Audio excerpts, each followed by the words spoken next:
Jury impanelment for the second persecution of the Karen Read case began today, and it looks like they already have two of the jurors selected, at least according to Christina Rex of WBZ, in this breaking news. So day one jury selection has wrapped up for Karen Read's second trial. 62 potential jurors were questioned today by both the Commonwealth Defense and our favorite dishonorable judge, Beverly Canola Oil. Two jurors were seated for trial, one man and one woman. Meanwhile, as expected, the Canton Police Audit had also released earlier today, and inside, according to the Boston Herald, the audit finds that crime scene protocol errors may have been identified in the Officer John O'Keefe unaliving investigation. Well, no duh. Let's get into it. Hello, and welcome back, roommates, to Alexasrewm, where we are not lawyers, we are not medical professionals, and we are not law enforcement. We are just people who have opinions about all things going on in the true crime community, including what the heck is going on with the Canton Police Audit, right? So we knew this was coming. We knew this was going to drop today. And, I find that this is incredibly timely considering Bev's decision regarding the former or retired FBI agent Michael Easter, who was going to, or the defense was hoping to testify on their behalf about this exact thing, crime scene protocols and procedures. But it seems like this could be a potential way for, or at least a way for the defense to get some of those questions about protocol and procedures and poking holes into the investigation, even more so to support their case, especially when cross-examining certain witnesses during this trial. A hefty 206-page report. We are not going to read through all 206 pages, but I will include that in my description box if you want to, for leisure reading, right? Delivered by Five Stones Intelligence, deals with the department as a whole with a scope that included crime scene protocols, professional standards, accountability processes, organizational structure, and other operational aspects, as well as a review of the finances. Yes, how was the money spent? Well, we'll find out. So, specific to the investigation into the death of Officer John O'Keefe, despite the breadth of scope, the report wasted no time highlighting its findings of how the Canton Police Department handled the O'Keefe crime scene. So this is from their executive summary of their findings, and then we'll hop into the actual audit itself and get ourselves reacquainted with the timeline of events, as well as some of their other findings and conclusions. Side note, I just had to discipline my cat because I have these vine string lights behind my bed, and she decided that now she likes to play with them after they've been up on my wall for several months. And I don't know if they're toxic or not toxic to animals, so I had to just remove her from the room. But anyways, back to this. I love being a cat mom, right? The police failed to photograph John O'Keefe's body where it lay before Canton Fire EMS members moved him to the ambulance. Interviews with critical witnesses, cough, cough, Jen McCabe, cough, cough, at the scene, and cough, cough, Brian Albert and Coco, right? Should have been conducted at the police department building, and consensual recorded witness interviews. Where's the flippin' body cam footage, right? Where is it? The report mentions Jennifer McCabe and Carrie Roberts, the two women who discovered John O'Keefe's body, with Reed by name as examples. Both Canton and state police should have maintained a presence at the crime scene pending secondary crime scene searches. And again, this kind of goes back to Bev's ruling about Michael Easter of lay witnesses should, know this, right? If you watch CSI or if you watch Law and Order, right? You should know all of these basics, foundations, etc. And yes, I mean, it doesn't take a rocket scientist to understand that, yeah, you probably should have somebody stand in there, even if they are freezing cold with a hot cup of coffee or something. Just making sure that nobody's walking all over the flippin' crime scene. Animals aren't getting in there and destroying things left and right. Chloe Albert, right? Where was she at? What were her whereabouts that evening? I would like to know where Chloe was. But no. Still, it would have been helpful to have a professional testify to that. And I don't know if this potentially opens the door to maybe the defense, I don't know, could they potentially call the guy who drafted up this report? Or instead, would it be more beneficial or useful to just use the findings of the report or the identifying protocols and procedures that were laid out in the audit that we're about to go into as a baseline for their questioning during cross-examination? I don't know. Finally, Canton Police should have preserved all their surveillance camera video recordings while Karen Read's Lexus SUV, the alleged murder weapon, was housed at Canton PD from the 29th to February 2nd. Should have been requested and turned over early in the Karen Read case to lead investigators for any action as deemed appropriate. Low morale. The audit team reports it spent about 12 weeks in Canton to evaluate the day-to-day operations. While there, they interviewed every member of the PD staff, which includes more than 40 officers. They also interviewed key town of Canton department heads, which highlighted areas of strength and efficiency, areas for potential improvement, and illustrated the professionalism of the Canton PD officers during what has been described as a tumultuous time in the town of Canton's history. Well, you kind of put it on yourselves, folks. What can I say? The townspeople, the taxpayers speak for themselves.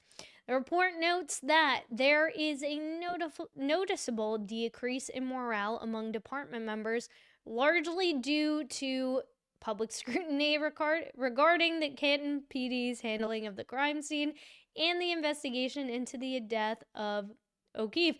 I mean, that's the understatement of the century. If you can't take the heat, get out of the kitchen. Multiple Canton PD officers have stated that they have experienced harassment from the public while working, spending personal time with their families and children during off-duty police details. I mean, who? I haven't heard that ever. From where? What is the source of this? The report stated, saying that this is spurred on by social media. I mean, Chris Albert isn't a Canton PD officer. Is Kevin Albert crying now about harassment? Like, what? Who? Tell me. About a conspiracy and cover-up involving law enforcement and witnesses in the Read case. The report included multiple anonymous quotes. Of course, they want to stay anonymous, right? They want to complain about, oh, we're being harassed and oh, we're being intimidated, but you want to stay anonymous. Okay. From officers, including about low morale in the department. No one in this town will care about us until one of us gets unalived. Even then, half the town will probably celebrate that. I mean, that's like such a terrible thing to say. And not for nothing, Officer John O'Keefe was not a Canton police officer. He was a Boston police officer. Nobody's saying that. Nobody's going to celebrate the death of anybody. If anything, nobody cares about the taxpayers. But okay. The interviewees also expressed that they do not believe that they have the support of town officials. That's quite ironic, right? I mean, you have Chrissy Albert in your back pocket, right? And, what's his face? Oh my God, I can't think. Bob. Oh my God, Bob McCarthy, right? He loves Canton. He loves his town. He's a townie. On the other hand, the audit team praised Chief Helena Rafferty's leadership style and found her approach and decision-making abilities to be effective. Rafferty in June 2022 took over from Kenny Berkowitz, rest in pepperoni, who was the chief at the time of O'Keefe's death and the subsequent investigation. But was he, though, or was he already on, I think I saw somewhere he was already on medical leave at that point. So I think he was already retired at that point, but feel free to correct me if I'm wrong. So I want to go into the case file audit. So in this audit, they also go over a couple of other cases. This was all outlined in the Canton Police Audit Committee hearings. You can go check out all of those past live streams on the Young Jerks.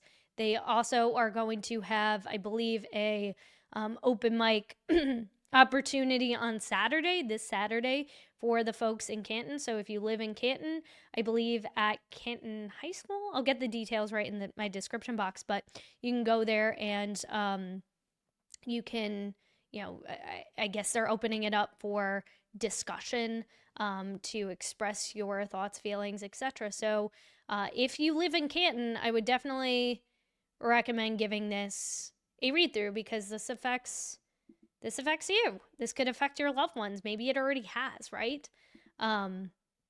This is where your tax-paying dollars are going. Your hard-earned tax-paying dollars are going towards. So this is the timeline. They also have the Sandra Birchmore case as well, too, included in this audit. I'm going to do that in a members-only video. As requested by the Canton Police Audit Committee and Canton Town residents, the audit team reviewed the initial police response. Crime scene investigative actions, police reports, evidence collection, and evidence documentation to ensure policy and procedures were followed by Canton PD surrounding the death investigation of Boston police officer John O'Keefe. So here's the photo. I mean, no longer occupied by any Alberts, Chloe included. And this was the photo that was taken on February 2nd. So this was, what, three days after Officer John O'Keefe was found. Their yard isn't really as big as I feel like they've tried to make it out to be. I mean, like over here, but I mean, I believe it's kind of hard to say where Officer John O'Keefe's body was even found, because we don't know, because there was no physical recording or marker as to where his body was before it was moved. So, but still, I mean, again, there's the flagpole, there's the fire hydrant. I believe there's also like a side door over there too as well. So this is the timeline. And you can click and play all of these audio recordings. Again, I'm going to include this in my description if you want to give it a read in your own time. But 5:04 a.m., Canton PD receives a call, January 29th, 2022, at approximately 5:04 a.m., Carrie Roberts called the Canton Police Department, Canton PD. Ms. Roberts reported that Mr. O'Keefe had not returned home the previous evening. Reference is made to call for the police on January 29th, 2022 by Ms. Roberts. She's essentially saying, like, yeah, my friend, he never went home. Carrie Roberts didn't go back to 34 Fairview with the rest of the party. So I think she was just one of the people that Karen Read reached out to and was like, hey, John never came home, yada, yada. So she called up the police, while I think Karen Read was heading over to Jen McCabe's house. Norwood PD, Canton PD, received a 911 call for police from Jennifer McCabe, who reported that there was a guy, keyword guy, unresponsive in the snow at 34 Fairview Road. I love that this is in writing too, right? I mean, it's like we already know it, we've already heard it, but just to see it in print again, that those were the exact words that she used to describe a dear friend of hers, a guy who was unresponsive in the snow at 34 Fairview Road. Miss McCabe identified the male as John O'Keefe, right? Miss McCabe's call was passed over to Canton Fire Rescue Emergency Medical Service, EMS, wherein Miss McCabe stated she thinks Mr. O'Keefe had passed away. Reference is made on the 911 call to police. Now, I have a question for y'all, because again, sometimes there's so much information in this case, it's hard to keep track of every single thing, especially when certain statements from certain witnesses are just ever evolving. But did Jen McCabe get out of the car, or was she just always sat in the car? Because we know Karen, when they rolled up to 34 Fairview, Karen jumped out because she saw John right away. How could you miss a 200-pound blob, right? Kerry Roberts, we know, also followed suit. Jen McCabe made the phone call to 911 inside of the car, but did she ever get out of the car? Like before EMS arrived, before the police arrived, or was she just sat inside the car the whole time? I'm curious to know. If anybody knows, comment below in the comment section.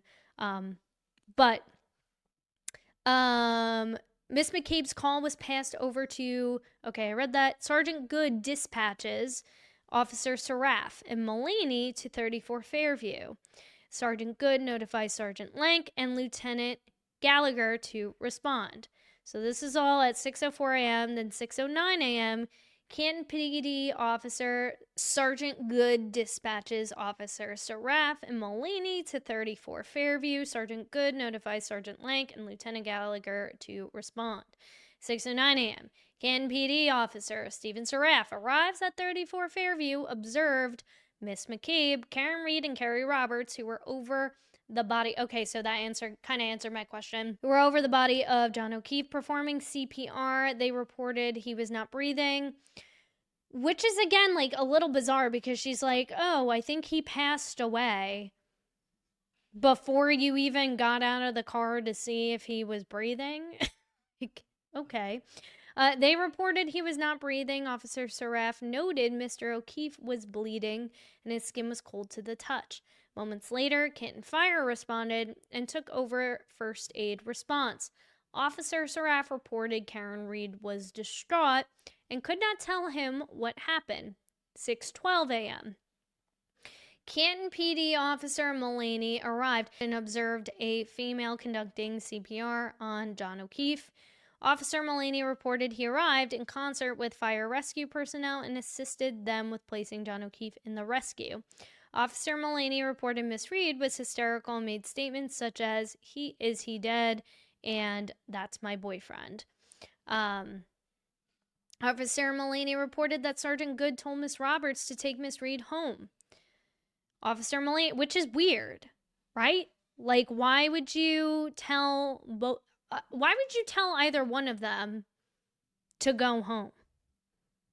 Right? They're all witnesses to this crime. So why would you tell them to leave the crime scene? Officer Mulaney reported Karen Read's father called Canton PD, and reported Karen Read was had self-unaliving ideations, and Sergeant Good ordered Miss Roberts to return to the scene with Miss Read. Miss Read,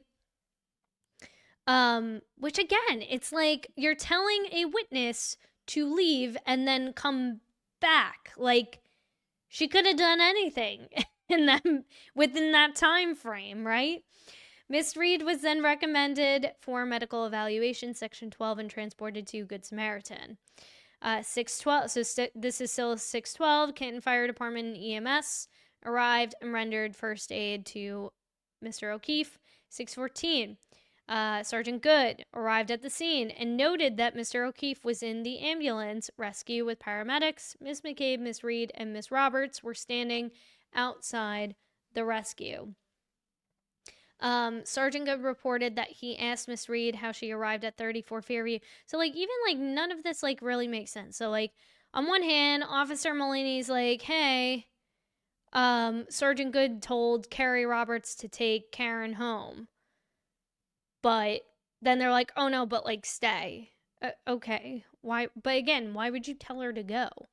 Sergeant Good reported that he asked Miss Read how she arrived at 34 Fairview. Miss Read stated, I don't know. Sergeant Good reported that Miss Read was yelling and was acting hysterical, stating, is he dead? Sergeant Good reported that he asked Miss Read if she drove to 34 Fairview last night, and she replied, I think so, and I can't remember. Miss Reed and Miss McCabe were placed in the backseat of a patrol car 682. On scene, Miss McCabe provided Sergeant Good with the timeline of events leading up to the discovery of John O'Keefe. Now, again, I don't know, like, would this have been a point where they should have separated Karen and Jen McCabe? Sergeant Good reported that he interviewed Miss Roberts on scene and she gave him a timeline of events that led her to 34 Fairview. 624. Canton PD Detective Sergeant Lank arrives at the scene. He's another I think he was first to arrive at the Sandra Birchmore scene. So that'll be interesting when we get into that. And took command. Sergeant Lank noted that Miss Reed was hysterical and attempts to obtain a statement from her were unsuccessful. According to the officers on scene, Miss Reed mentioned that she did not remember being at 34 Fairview. Like, ever? Are they trying to say she didn't remember ever being there? 6:38 a.m. Lank contacts MSP CPAC unit and briefed a summary of the condition of John O'Keefe. Lank receives a return call from now former trooper Chip Proctor, who is briefed on the situation. While Canton PD officers were at the scene, they reported they heard Miss Reed make statements such as, "Is he going to die?" and "Is he dead?" and further noted that Miss Reed was hysterical. Lank noted that Sergeant Good advised that Mr. O'Keefe had been bleeding from his nose and mouth and had swelling around his eyes. So far at no point, none of these other officers stated, "Oh, did I hit him? I hit him at this point," right? Sergeant Lank took a statement from Jennifer McCabe, who provided a timeline of the events that led Miss McCabe, Miss Roberts, and Miss Reed to 34 Fairview. After taking a statement from Miss McCabe on scene, Sergeant Lank reported he contacted the owners of 34 Fairview, Brian and Coco Albert, who provided statements. No, Matthew McCabe was at 34 Fairview at this time and gave a statement to Sergeant Lank. So Matt McCabe was there at 6:38 a.m. 9 a.m. So now we're fast forwarding in time. 2.5 hours later, Sergeant Lank was contacted by at Canton PD by Miss McCabe, who requested Sergeant Lank return to 34 Fairview.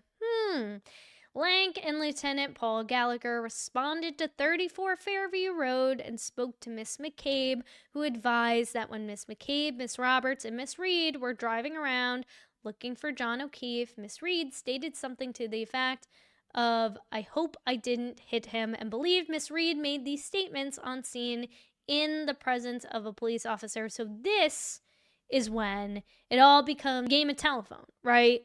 And that is very different than her saying, "I hit him, I hit him, I hit him, I hit him, I hit him." Like, how many times do you want to say that she said, "I hit him"? "I hope I didn't hit him" is very, very, very different than "I hit him, I hit him, I hit him, I hit him." No, this information is documented in Sergeant Lank's police report and supplemental narrative report of events. 6:24 a.m. That's interesting. So it jumps. I wonder why they did it like that. That is so bizarre. Canton Fire Rescue transported Mr. O'Keefe to Good Samaritan in Brockton. Canton Fire Rescue transported Miss Reed to the hospital for evaluation after her father, William Reed, called Canton PD and claimed she had self-unaliving ideations. 7:50 a.m., Mr. O'Keefe is declared dead at Good Samaritan Hospital. Okay. Crime scene search. Canton PD detective, and it's interesting too because I feel like the defense could even refer back to this timeline. Obviously, there are other casts of characters, who were at the scene. There were a lot of people at the scene at the time, but specifically Good, Lank, and Mullaney, who I don't know, is he on the witness list? He probably is. I don't know if he was questioned in the first trial, but there's so many people. Canton PD dash cam. Didn't Matt McCabe too ask to see the dash cam footage? So again, it's here it is that he was at some point. He was at 34 Fairview. Interesting. Canton PD detective team, Sergeant Sean Good, Sergeant Michael Lank, and Lieutenant Paul Gallagher. Note, Sergeant Lank notified MSP Norfolk County Investigative Unit at 6:38 a.m. who reported they were not responding to the scene. So here's some photos from, I guess these were taken by somebody's personal cellular device, as we've come to learn later on. Paul Gallagher arrives at 7 a.m. and he was brought to the area where John O'Keefe's body was found. Due to the heavy snow and winds, detectives utilized a leaf blower to identify evidence. There it is. There's the leaf blower. Some might call it ingenious, right? Photo taken on January 29th at 34 Fairview, CPD crime scene search. So it's identified, just to put this on the record, folks, 34 Fairview was in fact the crime scene, not the Sallyport, according to Meatball Morrissey. Search using a leaf blower. Canton PD took photos and videotaped the evidence collection. Both Lank and Good and Gallagher searched the area and discovered a broken drinking glass and small amounts of blood. Canton PD detectives reported that they only searched an area around where O'Keefe's body was found. But again, you don't even know where he was found because his body was moved, which would not have encompassed the entire yard area. And again, this is a clear cocktail glass. This is the other thing, right? You can't find shiny, bright red taillight pieces or orangey red, whatever color. I'm colorblind sometimes. Whatever, you can't identify that in white snow, but clear pieces of cocktail glass you're able to easily identify in the snow. Make it make sense.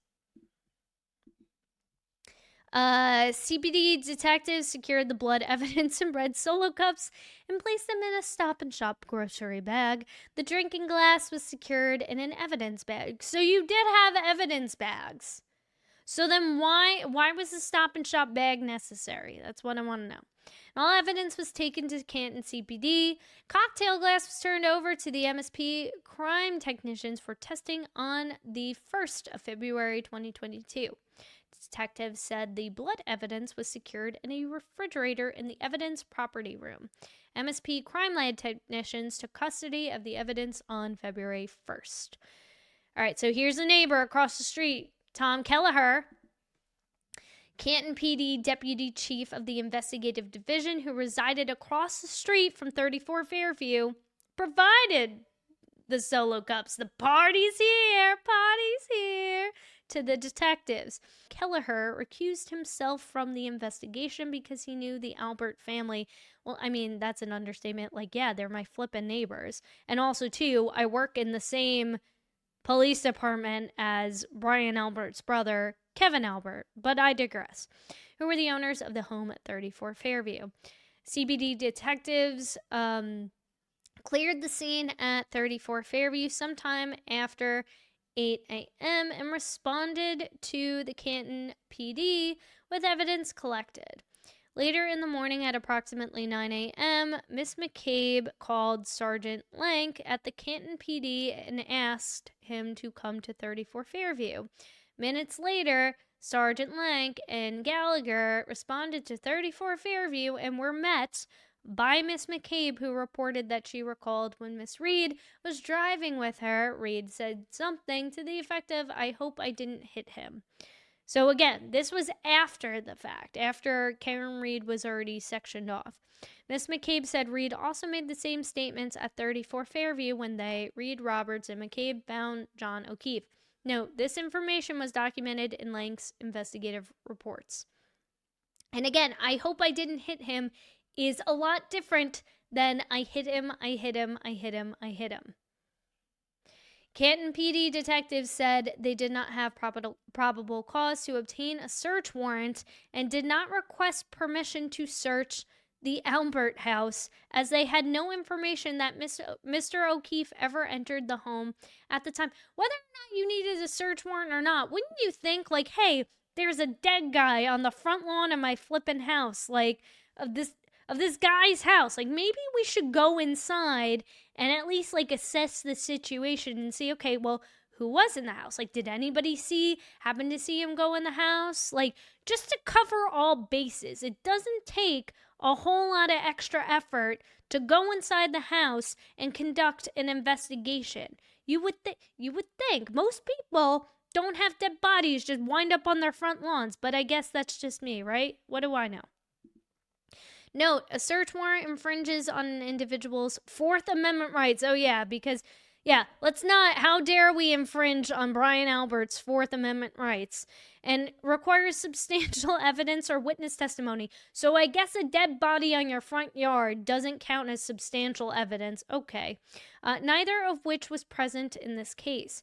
Moreover, Canton PD did not seek permission to search the house as there was no indication that Mr. O'Keefe was inside. Well, it's like at that point, the investigation had just begun. And it's like you don't know that he wasn't inside. You have no evidence or indication as to whether or not he was anywhere other than the front flipping yard. So why not just go inside the frickin' house? Or that a crime had occurred inside the house. So this is from the ring camera footage from John O'Keefe's house. And again, there's no mention about Tom Kelleher and his ring camera footage, by the way. And he's part of the CPD, right? Are we going to learn about that? I don't know.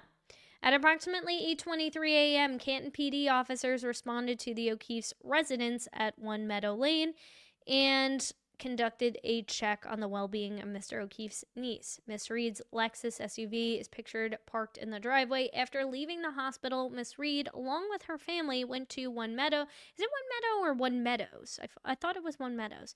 1 Meadow Lane, and recovered her Lexus SUV, LX570.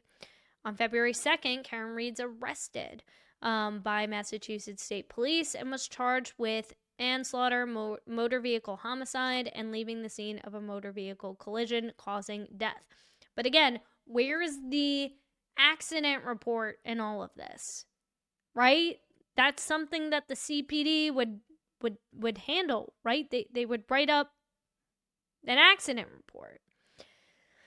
On June 10th, 2022, a Norfolk County grand jury indicted Miss Read on charges of second-degree unaliving, manslaughter while operating under the influence of alcohol. So, like, see how, like, this goes from manslaughter and motor vehicle homicide to, and she was operating under the influence of alcohol, and now it's second-degree unaliving and leaving the scene of personal injury or death. It just gets bigger and bigger.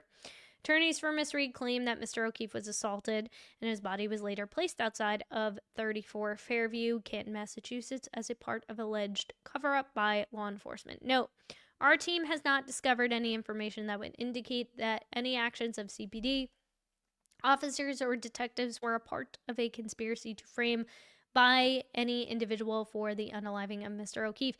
They did include in their in the scope of work what wasn't going to be included. They were not going to speculate or give an opinion on whether or not anybody was guilty of a crime. So, I mean, I assume that's what that little note is there. They're just reporting what they found, based on their own investigation, what they found, and reiterating it back. Miss Read's first trial in Stoughton District Court ended on July 1st, 2024 in a mistrial. We know that. Video files. Footage evidence of Karen Read's Lexus SUV 570 at the Sallyport. So on January 29th, the MSP executed a search warrant for Miss Read's Lexus sports utility vehicle, which is so crazy. I mean, I know this isn't an audit of the MSP, but there should be an audit of the MSP. I know Proctor had his internal affairs investigation, but when this is happening with multiple officers who are involved in this, right? So you have evidence to acquire a search warrant for Karen Read's vehicle, even though there's nothing mentioned, like, at all from any of the responding officers in this timeline above here, right? From the CPD. that would indicate anything remotely being related to Karen Read hitting John O'Keefe with her car.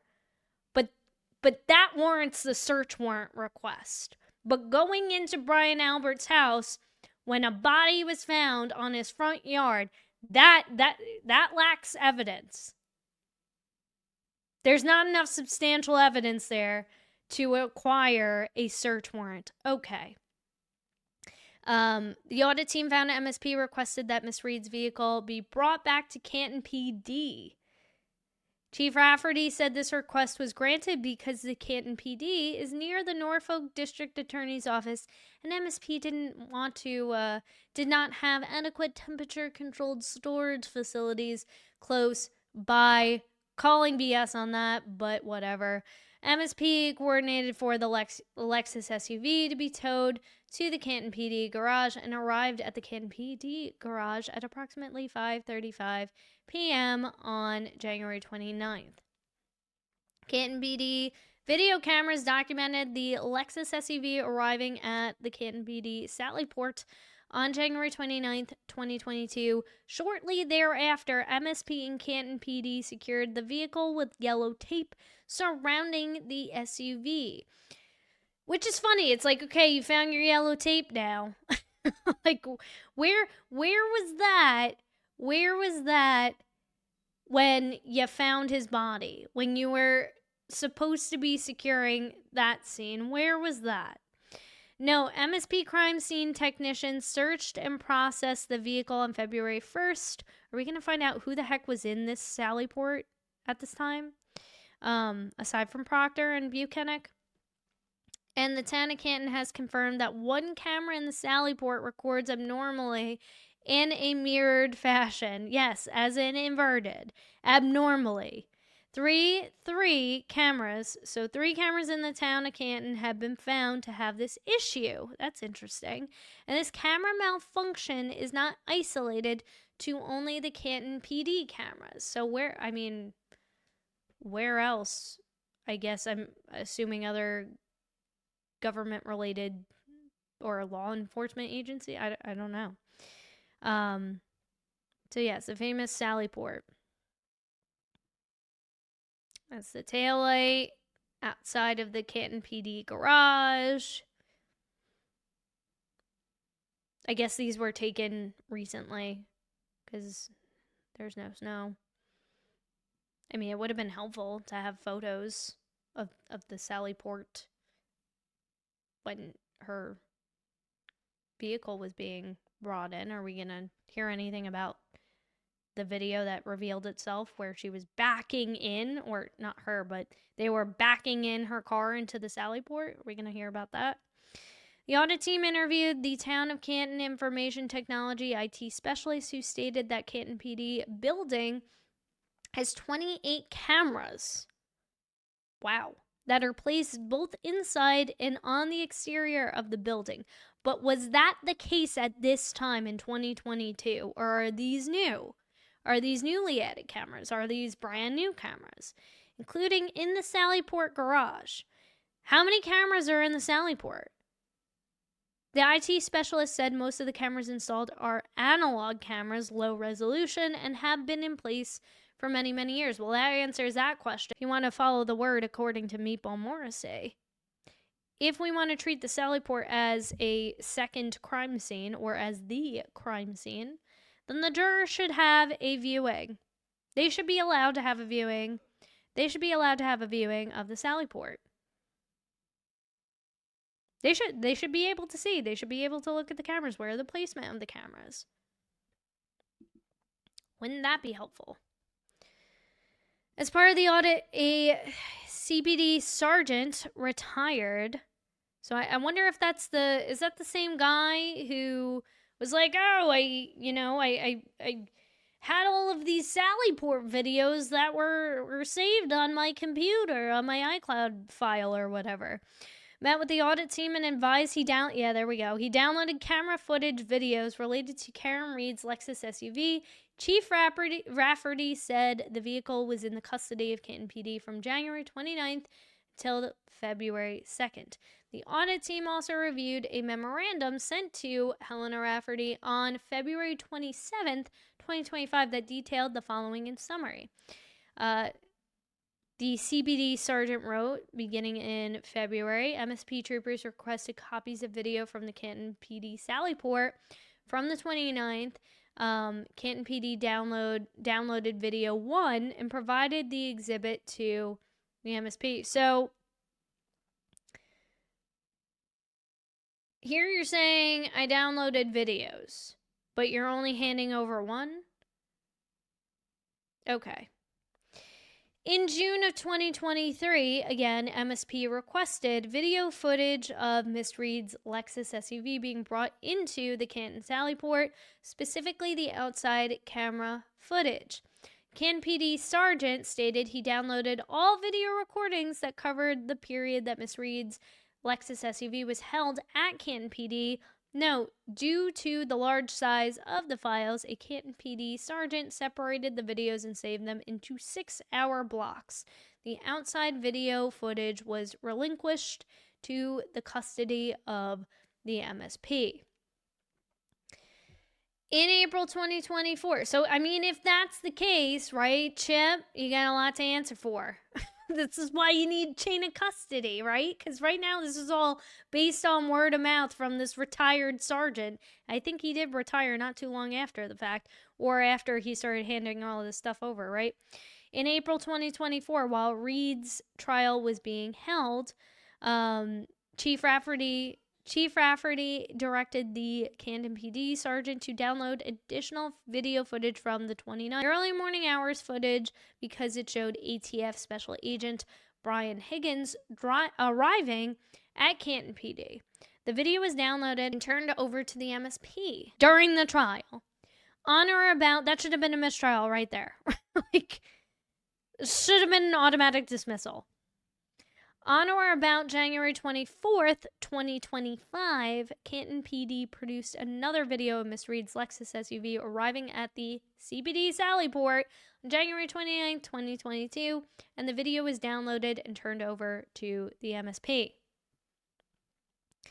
The audit team learned that the video footage files related to Miss Read's Lexus SUV were saved in Canton PD computer database folders. The audit team was informed that all video evidence saved related to Miss Read's Lexus SUV was on a Canton PD workstation computer. Chief Rafferty confirmed no personal computers were utilized or video storage and or used for any file storage. Well, yeah, just take her word for it, right? I mean, people are using their own iCloud accounts, right? CPD confirmed all video files turned over to MSP or Norfolk County District Attorney's Office were downloaded on a compact disc or USB device. Secondary search of 34 Fairview. The audit team learned from Canton PD on January 29, 2024 at approximately 5:45 p.m. MSP Special Emergency Response Team, SART, conducted a second search at 34 Fairview Road. During the search, pieces of red plastic taillight were recovered in addition to a Nike shoe. Again, it's like you're talking about colors here. You can't spot that, but clear pieces from a cocktail glass you can identify relatively quickly. That makes no sense to me. Over the next several days, as the snow melted, numerous taillight pieces were recovered at 34 Fairview by investigators informally as they traversed the area. Approximately 45 pieces in total were discovered. Conditions at the scene of the search were less than ideal. Significant snowfall had accumulated, with the center of the street being plowed, pushing snow to the side of the road. Note, the snowstorm accumulated at least 20 inches of snow in Canton, Massachusetts. I mean, see, why do you need a weather guy when you got it right here?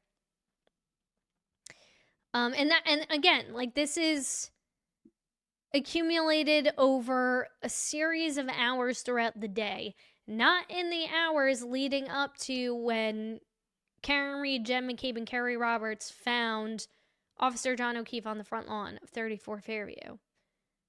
Not when people were leaving 34 Fairview, leaving Brian Albert's house. So you can't tell me, oh, it was too dark outside. Like, you're gonna notice a large human on the front lawn. Especially if you get into your car and you turn your headlights on. And you're telling me there's no outdoor lights in Brian Albert's house, no motion-censored lights when you walk out? That would be another question I have. Was there any motion-censored lights outside of their house? On February 4th, 2022 at 8:50 a.m., CPD Kenny Berkowitz summoned Lank to 34 Fairview Road to retrieve pieces of what he believed to be part of a red plastic taillight near where John O'Keefe was discovered. So yes, many days later, he's like, oh, I found the missing taillight piece.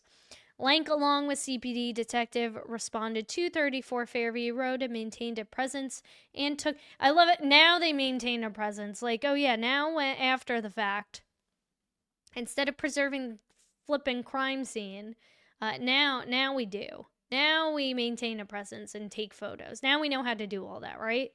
Until Massachusetts State Police Trooper Yuri Bukwacki responded and took custody of the evidence, observation, and findings. So this is kind of wrapping all of this section up. Canton PD detectives did not have access to evidence collection kits in Canton PD vehicles or at the CPD headquarters to secure the blood evidence located near the body of Mr. O'Keefe at 34 Fairview Road. Canton PD detectives stated they only utilized solo cups as a last resort to preserve the forensic evidence until it was transferred to the MSP crime scene forensic unit. The audit team found Canton PD did not follow policies and procedures related to evidence collection and preservation. The audit team found that there were no Bureau of Criminal Identification units initially on scene, nor were crime scene kits available or used for evidence collection. Note, according to the Massachusetts Crime Lab, plastic is not recommended for packaging or storing moist or wet evidence items due to the acceleration of the decomposition of biological materials on the evidence. And it's a shame, too, because the MSP took over, but I wonder what they would think about meat packing papers and laying clothes out to dry for days on end on that. What kind of standards that follows. No photos were taken. So this is all the stuff that we went over in the Boston Herald article. The audit team found there was incomplete coordination, requesting all video files in the custody of Canton PD regarding the Canton PD Sallyport camera footage of Karen Read's Lexus SUV. The vehicle was maintained from January 29th, 2022 to February 2nd, 2022 at Canton PD. All video footage files maintained on Canton PD's computer systems of Karen Read's Lexus SUV while it was housed at Canton PD from January 29th through February 2nd, 2022 should have been requested and turned over early in the Karen Read case to lead investigators for any action as deemed appropriate. And again, that is the part that really needs it. Like, why wasn't the stuff turned over immediately? Why wasn't this turned over immediately? Because again, you can look at this stuff and, you might get a couple of people who are like, what's his face on the Canton Police Audit Committee who's like, oh, red solo cups are ingenious, right? Leaf blowers, right? Who would have thought to use that? These are true masters of their craft, but you might get people who think like that, which is terrifying, but this is the part that, again, it's like, well, why didn't you hand this stuff over sooner? Why didn't you maintain a police presence? Why didn't you request a search warrant? Now, obviously, according to this audit, they said there was no substantial evidence. Well, Why wouldn't you have believed that John O'Keefe didn't go inside the house? What evidence told you that he didn't go inside the house? Right? Due to the blizzard conditions on the morning of January 29th, the coordination of personnel, the MSP waited until after 4:45 p.m. to begin coordinating a secondary search of the crime scene at 34 Fairview, which makes no sense because it's like, but didn't it get worse, right? Didn't it get worse over time? Each piece of evidence should be carefully logged and tracked to establish a timeline of its handling. Officers should refrain from using personally owned phones to video or photograph crime scenes. Once evidence is processed, it should be stored in a secure and controlled environment, such as an evidence room with restricted access. If there is any doubt about the legal requirements, it is essential to consult with the department's legal advisors to ensure the integrity of the investigation. So here are their recommendations. A lot of these, probably do sound obvious, but still, if you have an expert to reiterate why this is important and the significance, and the main thing for me is like, that would have been most valuable to hear is, how do you secure a crime scene? How do you investigate a crime scene? What are you supposed to do during severe weather conditions? Again, we're not talking a state or a part of the world where they never get snow ever and they don't know how to handle themselves in that kind of situation. This is Massachusetts. This is New England. And you cannot tell me that out of all the years that the department has existed, that they are not fully equipped to handle and navigate through severe weather conditions. Just I'm not buying that for 1 second. The chief of investigation, so this is their second recommendation, should review all death investigation police reports and ensure all investigative avenues were completed before reports are finalized. Ensure that all documentation is prepared in a format that can be used as evidence in court. Rewrite Canton PD policy and procedure related to utilization and authorization of personal cell phones. To photograph or video crimes, all policies should be changed to require the use of only department-issued cell phones.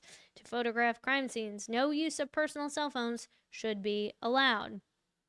And I believe Helena Rafferty bought, right? Like a couple of iPhones, so it's like, okay, so why aren't you using what taxpayers are purchasing for your department? All sergeant and patrol vehicles should be equipped with full crime scene kits, including bags, sealing equipment, and digital cameras. Department phones should be placed in patrol cars for officers to utilize to document crime scenes. Patrol officers and sergeants advise the audit team that Canton PD has one digital camera at headquarters, which is insane to me. That's the thing that you're supposed to be using to document this stuff with. And you have 40 officers. Why is there only one camera? What if you have multiple crimes happening at one time? Are you supposed to be like, oh, can I borrow that later? Like, prevailing law dictates that the MSP or the district attorney's office will lead death investigations, but it does not preclude the Canton PD from assisting MSP in such investigations. The audit team recommends Canton PD should engage and support MSP and district attorney in the Norfolk County District Attorney's Office as deemed appropriate. So, I mean, essentially they're saying, like, there's no policy saying otherwise. But again, if Canton PD is like, yeah, we're going to recuse ourselves, it's like, was that in writing? And like, to what capacity, to what understanding were you recusing yourselves from the investigation? Corrective action. So now they're going to praise Helena Rafferty for her hard work as chief of police. And I believe she's already in negotiations a month before this even came out. So how wild is that? Updated the Canton PD policy and procedures related to evidence collection and preservation. Reference is made to Canton PD order number yada yada. The new policy includes protocols including handling crime scenes in inclement weather. The new policy and procedures regarding evidence collection and preservation are consistent with CALIA standards and best practices. The audit team verified that the department purchased crime scene kits that are now available for crime scene collection for all CPD officers. Audit team discovered that Canton PD has only one digital camera, which is assigned to the detective division. So Kevin Albert, right? While he's kicking back and throwing back a couple of cold ones with Chip Proctor. No, one can only imagine the kind of pictures that he took on that camera. But anyways, no, Chief Rafferty advised she is in the process of purchasing new digital cameras, right? So, okay, so you're like, oh yes, why didn't I think of that sooner to purchase more digital cameras? I was so focused on this mobile firearm range. Audit team recommended that officers should receive crime scene training, especially in inclement weather, right? In February 2025, Chief Rafferty, in coordination with the information technology specialists, purchased 5 iPhones for utilization for the detective division. So how many were purchased? So this is of 2025 in February, just 2 months ago now. How many iPhones and work phones were issued previously? Like, why is Paul Gallagher skating away with a cool $200K plus salary every year? You're getting paid God knows how much, right? Your best and brightest are getting paid like 2 to 3 times more than what the average salary is in a town that crime is typically significantly lower than most other places in the country comparably. And you're rewarding them with higher salaries. But the stuff that's actually going to help them earn the salary that they're already making and become better investigators, well, we got to tighten our belts a little bit, right? Conclusion, the audit team found no evidence supporting claims that any CPD officers tampered with evidence located at 34 Fairview Road, because we saw the notepad. We saw the note that Helena Rafferty wrote, no tampering, LOL. The audit team further found that the only Canton police officers that should have been recused from the police investigation at 34 Fairview were Detective Kevin Albert and Deputy Chief Kelleher. That's to be debated, but all right.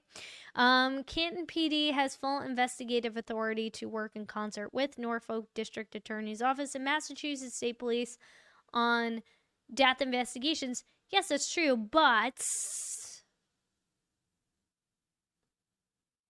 when it involves somebody who, like Jen McCabe, calls up 911 dispatch and is like, yeah, the Albert house, because everybody in that department knows the Alberts. It's only a department of, 40 people? They all know who the Alberts are. Are you kidding me? Are you exactly kidding me? So no, I think the whole freaking, for this particular case, should have been recused, period, end of story. Even if they weren't sure, the safest bet would have been just to recuse yourselves completely. The moment that you knew it was Brian Albert's house. Based on interviews and review of the investigative reports, the audit team determined that CPD, as first responders, worked on the initial crime scene, conducted initial interviews with some witnesses at the scene. The audit team did find policy and procedure failures related to crime scene processing.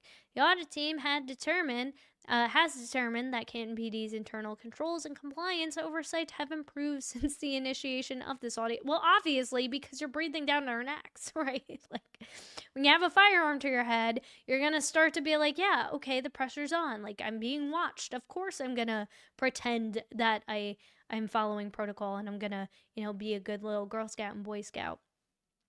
And that effective leadership is in place to supervise future critical incidents. The audit team has advised Chief Rafferty regarding our recommendations, and Chief Rafferty has confirmed the implementation of new crime scene procedures. Now, my question to all of you fine folk, especially if you live in Canton, who are directly affected by this, are you outraged? Are you outraged? And what do you think of this audit? Now, this is just in regards to that specific investigation. I haven't gone through the Sandra Birchmore stuff yet. My expectations going into this were relatively low. I wasn't really thinking that, oh, this is going to be, this big, like, massive uncovering of corruption within the Canton Police Department. I figured it would be more of a high-level overview. What wasn't done, what was used instead, what probably shouldn't have been done, but was done anyways.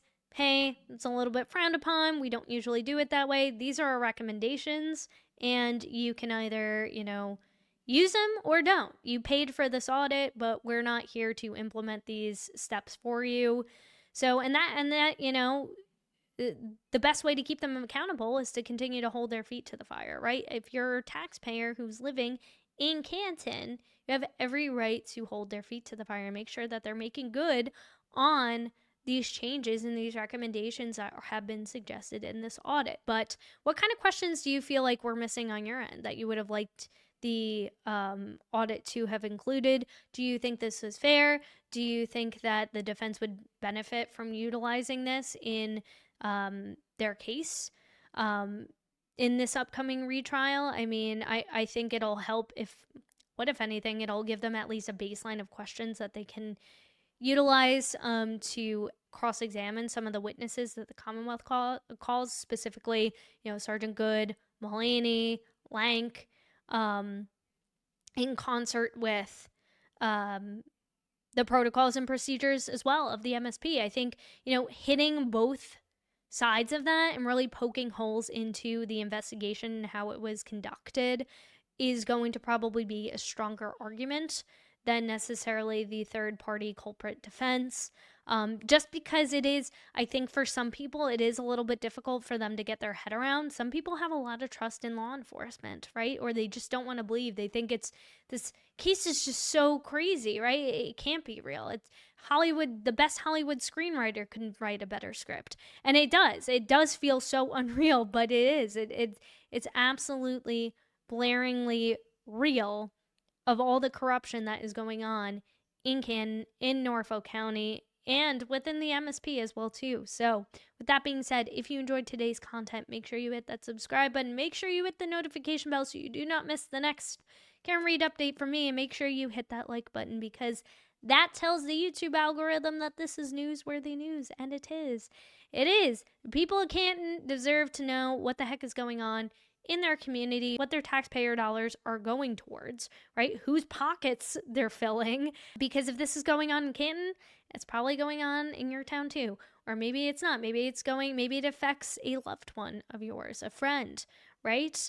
And you never know when you could potentially be in Karen Read's shoes or even Officer John O'Keefe's shoes as well too. So that being said, thank you so much for watching. See you in the next one.